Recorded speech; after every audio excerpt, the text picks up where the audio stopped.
Assalamualaikum warahmatullahi wabarakatuh. Selamat pagi anak-anak. Kita bertemu lagi dalam mata pelajaran otomatisasi dan tata kelola keuangan. Pada pagi hari ini kita masih memasuki kompetensi dasar 3.12, yaitu pengelolaan operasional harian kas kecil. Hari ini kita memasuki jam pertemuan yang ketiga. Materi yang akan kita bahas adalah monitoring keadaan keuangan.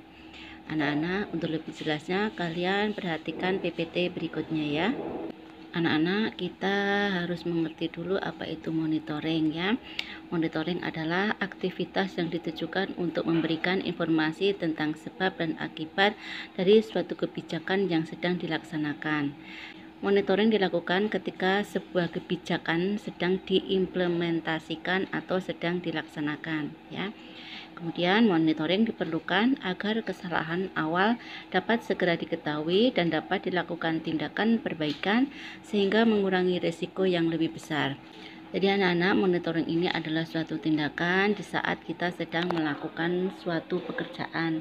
Lebih baik kita segera merubah bila terjadi kesalahan sebelum melakukan kesalahan yang lebih fatal lagi.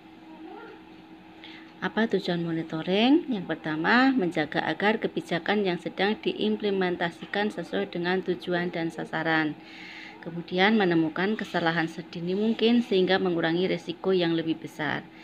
Yang ketiga, melakukan tindakan modifikasi terhadap kebijakan apabila hasil monitoring mengharuskan untuk itu.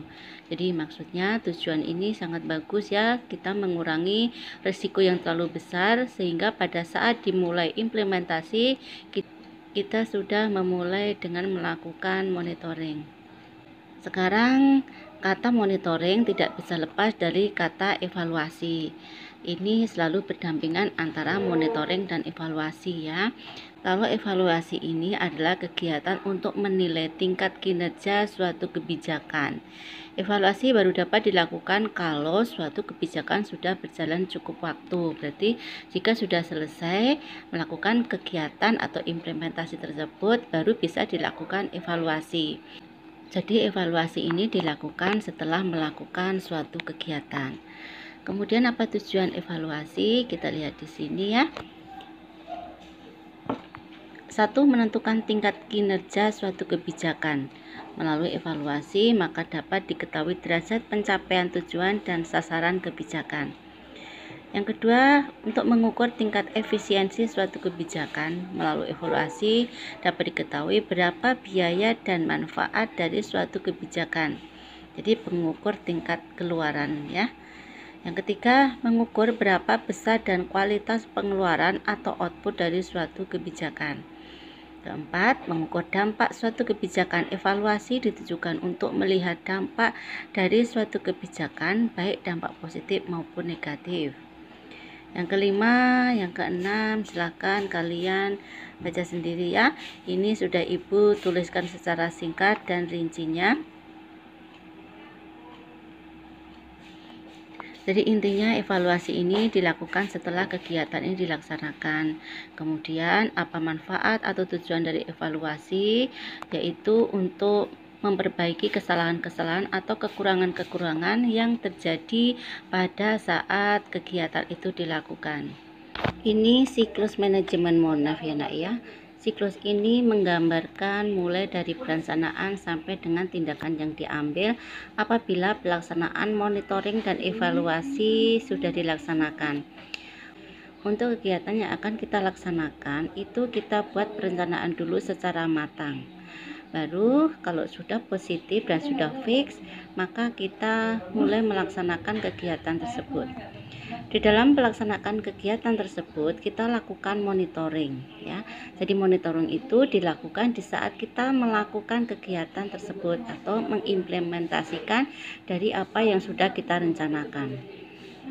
Setelah selesai pelaksanaan kegiatan tersebut atau selesai implementasi dari kegiatan tersebut, maka kita evaluasi apakah hasil yang sudah dicapai itu sesuai dengan rencana apa tidak. Jika sudah sesuai, maka kita bisa mengambil tindakan selanjutnya, yaitu dengan melakukan kegiatan setelah berhasil melakukan kegiatan tersebut. Apabila hasil evaluasi menunjukkan bahwa hasil pelaksanaan itu tidak sesuai dengan perencanaan, maka kita harus mengambil tindakan apa yang akan digunakan untuk memperbaiki pelaksanaan kegiatan tersebut agar sesuai dengan rencana yang sudah kita tentukan. Kita lakukan umpan balik ya. Umpan balik itu adalah tindakan yang harus kita lakukan agar kegiatan yang sudah kita laksanakan itu sesuai dengan perencanaan. Ibu berikan contoh monitoring dan evaluasi ya. Jadi kita mempunyai perencanaan nih. Kita mempunyai target untuk bulan ini kita berusaha menjual produk kita sebesar 200 porsi ya. Di dalam pelaksanaan pemasarannya ternyata hanya 150 porsi yang terjual.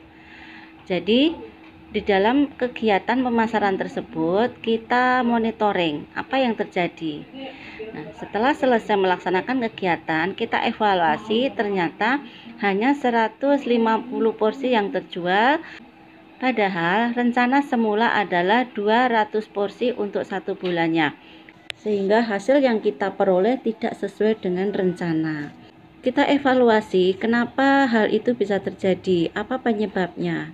Nah, setelah kita menemukan, kita analisa apa yang terjadi, kenapa hasilnya tidak sesuai dengan perencanaan, maka kita ambil tindakan. Tindakan tersebut adalah merupakan umpan balik dari evaluasi yang sudah kita laksanakan. Kita perbaiki dari kekurangan-kekurangan yang ada. Apabila sudah sesuai, maka kita bisa melanjutkan ke tahap yang berikutnya. Apabila tidak sesuai, maka kita cari alasan-alasan atau penyebab terjadinya kegagalan atau kekurangan dari apakah karena pelayanan kita yang kurang bagus ataukah karena cita rasa dari menu yang kita buat itu kurang memuaskan, ataukah lokasi dari toko atau perusahaan kita itu jauh dari jangkauan masyarakat. Hal itu kita analisa. Setelah kita analisa, kemudian kita ambil tindakan demi perbaikan dari kegiatan atau usaha yang kita laksanakan. Anak-anak, tadi adalah siklus dari kegiatan Monef ya. Nah, untuk tugasnya kalian analisa, kalian evaluasi apa yang terjadi. Ini ada suatu kasus ya, sebuah transaksi kita mempunyai uang tunai sebesar 5 juta. Setelah dibelanjakan oleh pemakai dana kas kecil, kemudian pemakai dana kas kecil tersebut memberikan bukti kepada pemegang dana kas kecil sebesar 5.050.000. Ini terjadi selisih jumlah. Nah, kemudian evaluasilah transaksi tersebut. Mengapa terjadi selisih jumlah dari uang itu? Laporkan hasil evaluasi kalian dalam bentuk tulisan. Fotolah dan kirimkan ke Classroom. Anak-anak, silakan kalian putar kembali video tersebut apabila belum jelas materi yang sudah Ibu sampaikan. Untuk hal-hal yang ingin ditanyakan, silakan disampaikan di grup WhatsApp pelajaran otomatisasi dan tata kelola keuangan. Untuk pagi hari ini, Ibu akhiri. Assalamualaikum warahmatullahi wabarakatuh. Selamat pagi.